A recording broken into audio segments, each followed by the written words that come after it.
The 1920s, many Americans believed that the U.S. was a place of unlimited growth, opportunity, and achievement. Americans were earning more money than ever, and the national income rose from $61 billion to $87 billion. But, however, by late 1929, cracks were beginning to show in the U.S. economy. Unemployment was on the rise, farmers were losing their land, and stock prices were dropping.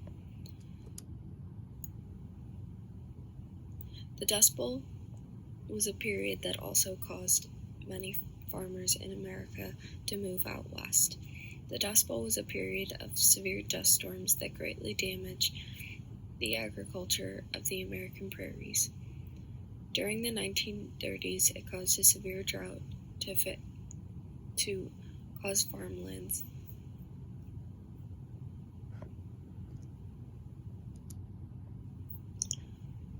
On October 29, 1929, stock prices began to decline in September and early October. On October 29th, the panic set in, and many Americans traded their shares.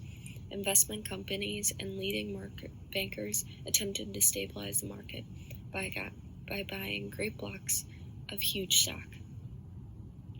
However, on Black Tuesday or Black Thursday, stock prices collapsed completely, and 16 million shares were traded on the New York Stock Exchange. Billions of dollars were lost, wiping out thousands of investors, and stock ticketers ran hours behind because the machinery could not handle the immense amount of trading.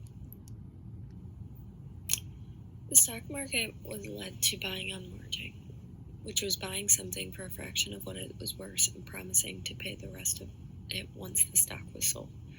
People used to use this to buy cars, homes, and stocks. And if a stock cost 100, you would borrow 90.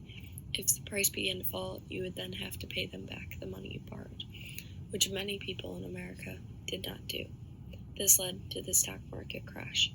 Hundreds of banks immediately closed their doors after the market crash, and by 1932, 1/4 of the nation's banks had closed. That's almost 66,000 banks. Women during the Great Depression were actually the only ones working. Many women had to find hope and food for their families, so that led to many women working as much as possible. Many women worked as clockmakers or sewing as much as they could.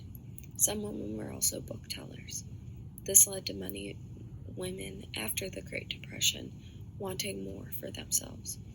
These women were no longer the housemakers. In fact, many women who did work had families and had children.